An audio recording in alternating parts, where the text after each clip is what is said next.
Good morning, students. In this video, we shall see about small signal hybrid pi equivalent circuit of bipolar junction transistor.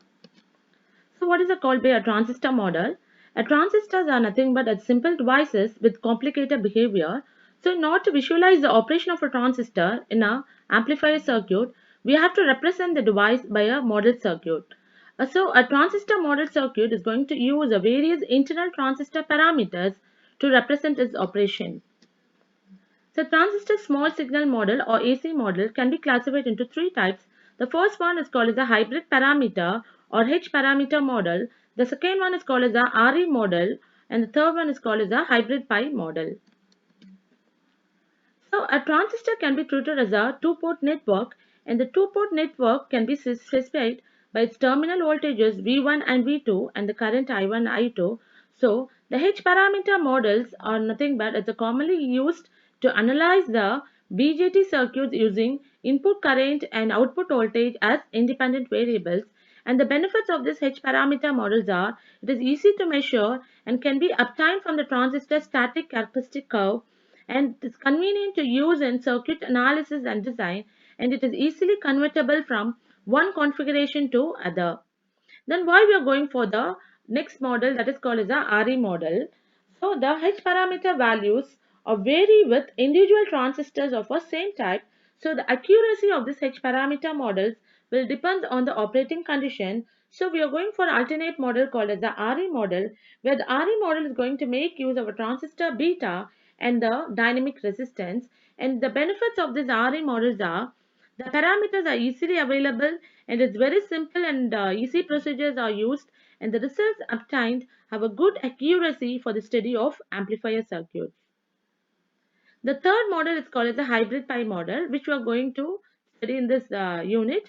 The hybrid pi model is nothing but a popular circuit model which is used for analyzing the small signal and AC behavior of a bipolar junction and field effect transistors, and it is also called as a Giolito model because it was been introduced in the year 1961, and this model can be used for both low frequency analysis as well as for the high frequency analysis, but this model is considered to be quite accurate for the low frequency circuits, and we can also make use of this model for a high frequency circuits if you are going to use some addition interelectrode capacitance and other parasitic elements in the model. Now let us look at the small signal hybrid parameters available. There are totally three small signal hybrid pi equivalent circuit parameters are available for a transistor. Let us see the first one. The small signal input base current to the small signal input base voltage is given by VB is equal to IB into R pi, where R pi is called as a diffusion resistance, R base emitter input resistance, and this 1 by inverse of this R pi will be equal to the slope of IB VB curve of the input characteristic of a common emitter amplifier.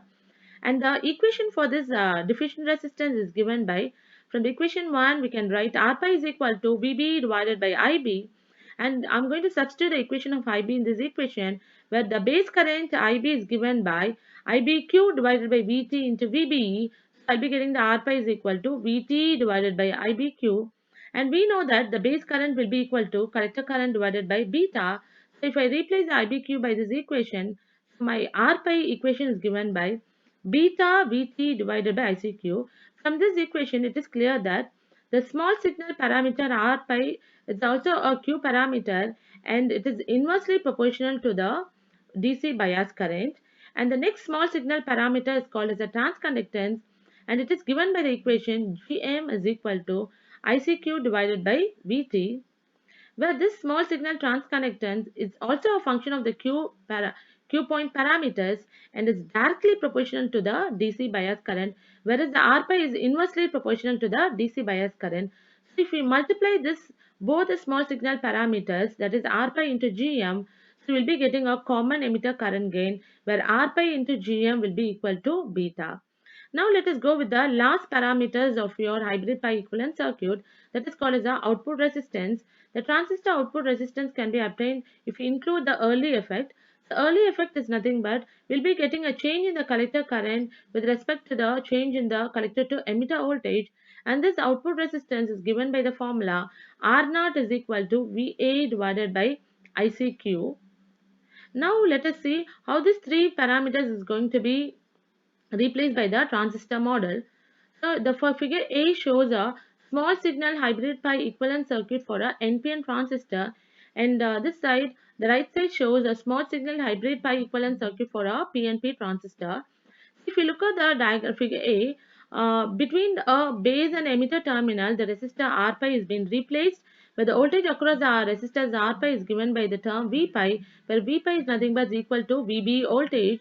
And in the output side, between the collector and emitter terminals, is going to be replaced by the current source, which is given by Gm into V pi. And in parallel, we are having our output resistance R naught. So a transistor can be replaced by these three parameters, that is R pi, Gm into V pi, and R naught. And in some cases, for the analysis, we can replace the Gm into V pi by its current gain parameter as beta into IB, where IC can also be equal to Gm into V pi, or IC can also be equal to beta into IB. So if we look the difference between the NP and PNP transistors, so we're having the difference only in the flow of the current. That is, for the NPN transistor, the arrow mark shows that the current flow takes place from the collector to the emitter terminals, whereas for the PNP transistor shows that the current flow takes place from the emitter to the collector terminals. So the arrow mark is just upwards, and we'll be getting a change in the polarity of your V pi and VB for your PNP transistors. So I think from this video, it is clear that what are the small signal parameters of a transistors are available, and how a transistor can be replaced by its small signal parameters. Thank you.